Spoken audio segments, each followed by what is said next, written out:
I think we've been looking at the situation incorrectly. We've been looking at it through the Mearsheimer eyes, the Steve Walt eyes, that Israel's influence on the United States is so tremendous we can't break the lock they have on us. I think we're using Israel.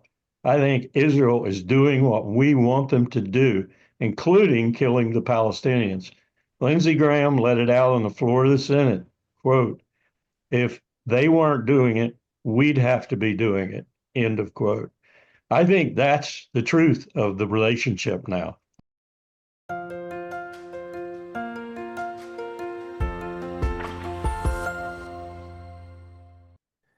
But gentlemen, I would like to shift gear a little bit and look at what's happening in West Asia, in the Middle East, because a ceasefire deal was announced recently. And we just in the earlier talked about sanctions that the United States is putting on Colonel Wilkerson. I think you said 25% of the world, right? But the one country that would never, ever have to fear even the slightest hint of a threat of sanctions is, of course, Israel. So the US is willing to use leverage on everybody, while Israel is getting like billions and billions and billions of dollars for weapon systems and everything under the sun. Now, we hear that there was apparently pressure from Donald Trump's envoy to Israel for Israel to actually accept a deal that had been more or less on the table for the last 1 year. Colonel Wilkerson, what have you heard about this, and why do you think Netanyahu was now forced into accepting something which obviously he didn't want to do for the last year? I think the reason that Netanyahu stiffed President Biden, if you will, from May, when President Biden made the same deal that we just concluded, apparently, it remains to be seen if it's going to be executed in accordance with what we're hearing. But at least for now, it is a deal. I think the reason is because Netanyahu and Trump decided that they would make a very dramatic move that would make Trump look good, make him look really good. Now, Biden's taking credit for it, but if you saw the press conference with Secretary of State Blinken today, they're not getting much relief over it because you made the proposal in May, and 7, 8 months later, they're finally accepting it. What does that say about you and your presidency and your alleged diplomats? What does that say about you? You never brought any pressure at all. Trump brought pressure and it happened immediately. Now, of course, that's not true, but most political truths aren't true. But Trump is going to get the credit for this. I don't think anything's going to change fundamentally in the way that Netanyahu approaches post-war, if you will, Gaza. They're going to move in and they're going to do in Gaza precisely and probably at the end of the first 42 days of the ceasefire, if not earlier. Some people on the ground in Gaza tell me they're already doing it. Settlers are already breaking ground in parts of northern Gaza. They're going to move in and do the same thing they're doing in the West Bank, in Gaza. And they're doing in East Jerusalem, and now they're doing also in the extended occupied territory of the Golan Heights that the Syrian conflict, such as it was, blitzkrieg conflict, has allowed them to move into. And they move another kilometer or two into Syria every day. So this is just an interregnum. It's not really a ceasefire, in my view. And I don't mean that Hamas will start up again. They may very well, because one of the other things Netanyahu has not accomplished is the defeat of Hamas. Their numbers are actually larger now than they were on October the 7th. I know that's hard to believe, but they are because they've recruited and trained so many new people. The real blow here has been Hezbollah, and one doesn't know what Hezbollah's future is right now, given the situation in Lebanon. So that was a successful blow, but it wasn't yielded by Israel. That was essentially what Turkey and the United States and a few other people decided to do in Syria, with no expectation that because of the sanctions and the draconian nature of them, that everything would collapse almost overnight. So now we're trying to pick up the pieces in Syria, and we don't know where all the pieces are. Meanwhile, Israel is bombing the bejesus out of every target it can get its hands on. But still, I heard yesterday that the Kurds have no problem whatsoever, even though Turkey has said this issue is settled, they have no problem whatsoever getting an AK-47 or any other kind of Kalashnikov on the street for about half the price they were before the Assad government fell. So there's no shortage of weapons, the kind of weapons that would be needed. All to say that this isn't settled by any stretch of the imagination. It's just a political settlement at this particular moment for the outgoing Biden administration, and apparently a political plus for Trump as he takes the oath of office. I don't think it will last very long. Lasha, do you see it the same way? This is more or less just a PR victory for Trump and Biden, and Mr. Netanyahu is going to come out of this on top afterwards anyhow? Let me just say one more thing because of what you just asked. It does stop the killing. And if it stops the killing, that's a positive. I mean, it might not stop it totally, but it is a positive. I think we're looking at probably 150,000 dead Palestinians when it's all counted. Right. Yeah, this is the war of just unimaginable tragedy, and if we can call it a war. I'm not the Middle East expert, but with Netanyahu, I think this is look, politically speaking, this is a win for Trump for now. To what extent will this last? No one really knows. And to what extent will this peace sort of be institutionalized in many respects? No one really knows. This got a far greater chances of being spoiled all over again and broken, this peace deal, than it has of succeeding. Look, in the Caucasus, in the South Caucasus, there is this great fear that as sort of the greater Middle East, as it might be known, that this could sort of flow over to the South Caucasus, the Middle Eastern problem, especially vis-a-vis Iran situation. Israel's obsession with Iran, raises all kinds of stakes. And that shows us, in my opinion, I believe that, this is a temporary sort of a deal.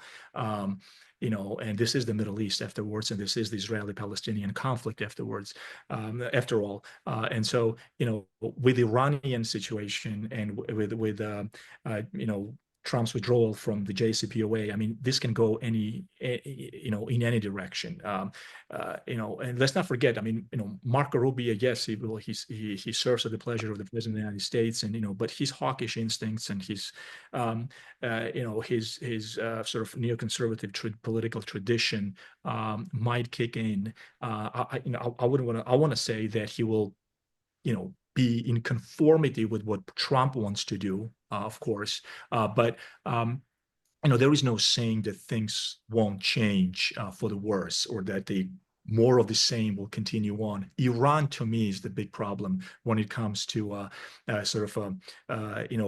reason to continue and to deepen the conflict. And then hopefully, countries like Georgia won't be sort of faced with a choice whether you are either with Iran or the regional politics try to survive, or you are with us and with the West, because we also know, by the way, that if it comes to Iran's conflict, going to war with Iran, we know that Russia is not going to sit idle.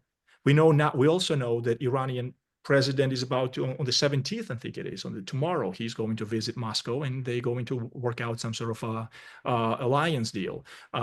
This is all part of this whole sort of Eurasianism and Eurasia strengthening. And then there's also a geoeconomic side to this.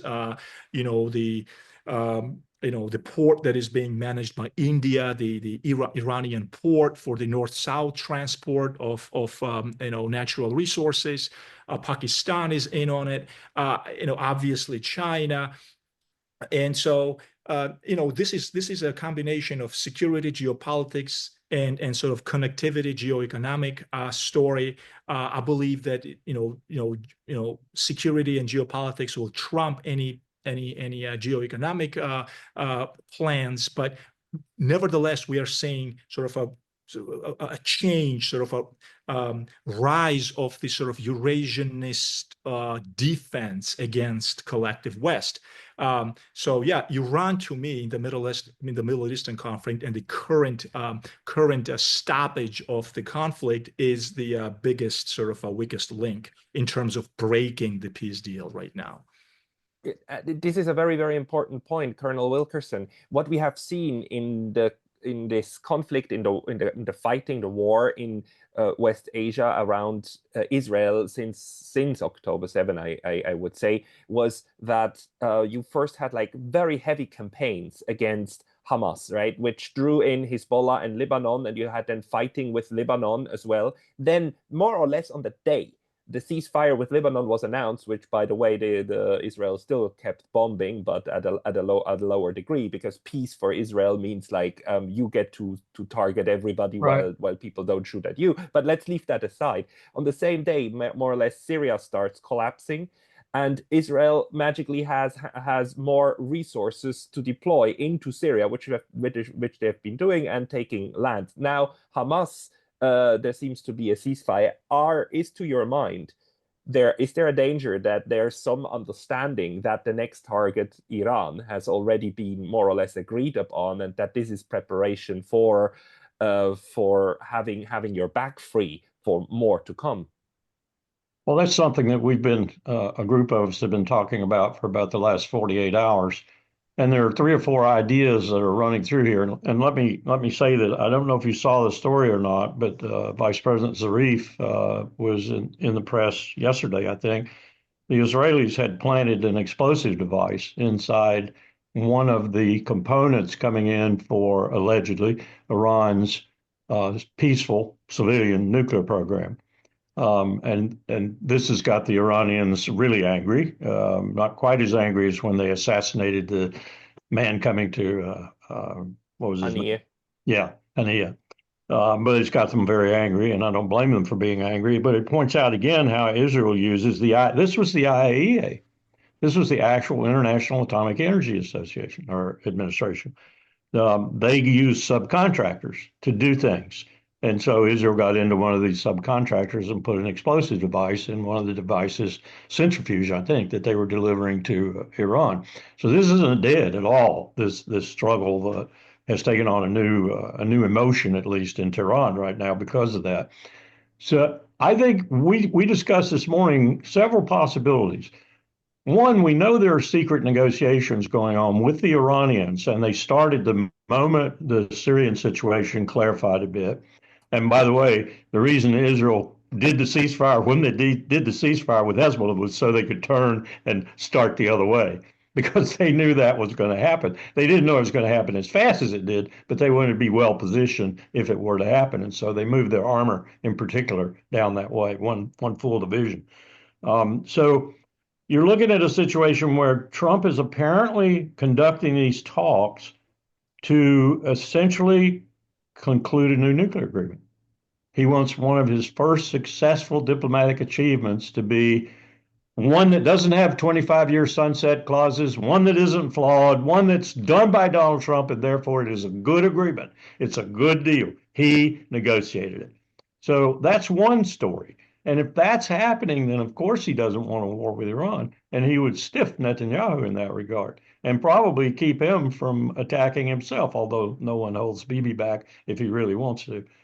The second thing we talked about was no, maybe that's just a subterfuge, and what we're going to have is an attack on Iran authorized by the United States, and Bibi will start it and we'll finish it because Bibi can't do it all on his own. And then the third thing we talked about was a possible combination of the two, depending on which one seemed to be most successful at the moment. So I have no idea. And there may be a third or a fourth option that's going to come out here, but you're right to pinpoint the fact that the real problem here still in the Levant is Iran. And I don't mean because Iran is bad or anything like that. I just mean because the United States has still got its eye on Iran, and Bibi has still got his eye on Iran. And it's been his dream ever since he entered government to get the United States to do it for him or with him. And he hasn't achieved that. And he's still here. And let's not forget, getting rid of Hamas completely I'm not sure that is actually in the interest of Mr. Netanyahu. I mean, we know that Hamas was propped up in the beginning in order to undermine the Palestinian Authority, which was under the Oslo Agreement kind of the legitimate representative of everybody, right? And Yes. just grand strategically, you want a good enemy, right? You want a devil somewhere in order to justify carnage and ethnic cleansing and all of the crimes we have seen so far, including genocidal assaults on the population. If the land is what you want, because you want the land, not the people, right? People need to go in order to have the land. So, do you think that although there's now this narrative, oh, Netanyahu lost. I'm not sure. I mean, this doesn't seem like a defeat to me. I mean, in terms of grand strategic enlargement of Israel, does it? Well, I don't think so right now because it could founder any moment. But I think right now his plans are, as I said, to settle Gaza and to do it as fast as he can. He's already got the West Bank well in hand, I think, in that regard, East Jerusalem. And I think he's going to work on the extended territory in the Golan also. It's not occupied territory anymore. It's Israel. It's Greater Israel. And anything else he can get his hands on, I wouldn't even be surprised that he doesn't withdraw completely from Lebanon and claims that territory. I understand he's already taken their oil field, gas field in the Mediterranean, and he's taken the Gaza field too. So he's got two of the most promising, lucrative natural gas fields in the Mediterranean already under his control. One taken from Lebanon and one taken from Gaza at the very start, October the 8th, probably. So two quick points. So are you saying this, Colonel, despite the fact that, as we've been hearing that, Netanyahu didn't really achieve sort of a decisive victory with Hamas, that despite of that, these strategic advantages are still, within the Netanyahu's pocket? And the second point, what about China? What do you think, just quickly, in terms of the whole Silk Road, Central Asia, South Caucasus, we know the disposition of, Marco Rubio, Trump, the incoming administration towards China. Will Georgia, South Caucasus come under pressure when it comes to, because the Georgia, China agreed on a strategic partnership. China is acquiring or has acquired 51% of the Black Sea port, which was very controversial, but America again didn't do anything about it. So then they blamed Georgia, of course, when Mike Pompeo visited Georgia. They were not pleased with it. But the notion that Georgia was left with was that America was just not concerned enough about it. Do you think this can be sort of brought back and used as a pressure against the region, and particularly in Georgia? Well, that was a lot that you just talked about. Right. Whichever question you want to choose. Yeah, I don't really look at Israel's position right now as being enviable in any way. First of all, it's an international pariah. Even if Italy did just announce that Bibi could visit and they wouldn't arrest him. I think Netanyahu's position is very tenuous, and I think Israel's is tenuous too. But let me back up and tell you what I've come to think about the situation in general. I think we've been looking at the situation incorrectly. We've been looking at it through the Mearsheimer eyes, the Steve Walt eyes, that Israel's influence on the United States is so tremendous we can't break the lock they have on us. I think we're using Israel. I think Israel is doing what we want them to do, including killing the Palestinians. Lindsey Graham let it out on the floor of the Senate, quote, "If they weren't doing it, we'd have to be doing it," end of quote. I think that's the truth of the relationship now. I think it's been that way ever since George Bush got Eric Sharon in the Oval Office and told him, "Over to you. You've got your head. No more peace map. No more roadmap to peace, no more peace process. Everything's ended. It failed. 40 years of failure. It's over to you. Do what you need to do." And ever since then, with Bibi picking up the pieces, of course, after Sharon, it's been that way. But we did that on purpose because they're our attack dog in the Levant. And people say, well, the way you're talking, we would cut Israel loose in a heartbeat if it became inimical to be attached to them. Bingo. We would, Holocaust notwithstanding. we would. Let's say, for example, we got into a war with Iran that we started to lose, which we probably would unless we were willing to go nuclear. Cut Israel loose? You bet we'd cut them loose because they're our attack dog. They're our poodle in the Levant. And that's what they're doing there. That's what the British wanted them for when they created the damn thing. And we picked it up and we've contested that through a number of presidents, but now we're kind of using it. You're right to be concerned about Georgia, and principally too, because you know that axis you're talking about that was for historical reasons a pretty neat axis in terms of commerce and trade and so forth. We actually used it in World War II. We deployed troops before we were even in the war to Iran. Yeah. And we put that corridor together to send supplies up into the belly of the Soviet Union, if you would. Well, that corridor is going to be revitalized again, possibly. And you know, you sit right at the sort of the top of that corridor, at least in its flourishing at that end. So these things are all happening and changing the whole dynamics of trade and commerce in the world, in my view. And your port is a point in proof of this, as is a port in Sri Lanka. And other ports that the Chinese are. Trump is all angry about the Panama Canal. Why? Not because of Panama, because the Chinese are running it. That's what's got him all angry. These are dynamics that are changing all across the world as this power shift occurs and as we contest it. And the people caught in the middle, as I said before, are unless they're just truly deft politicians and deft practitioners of the art, they're going to pay the price. And I hope Georgia's not one of those countries. I feel that the masks are off and that we are back to the great power politics of the 19th century, and ideology is now falling away, or let's say the facade is falling off, because it never was anything else. If you could put up a good dictator that would be favorable to the United States, you'd be a winner. Exactly. Do you think that some sort of a Bismarckian order is needed? Ask Mr. Sisi, Al-Sisi, how to be a good dictator that the United States likes, right? Yeah, yeah. Or look at Park Chung-hee in Korea. For as long as my first tours on the Korean Peninsula, I served a dictator. We liked Park Chung-hee.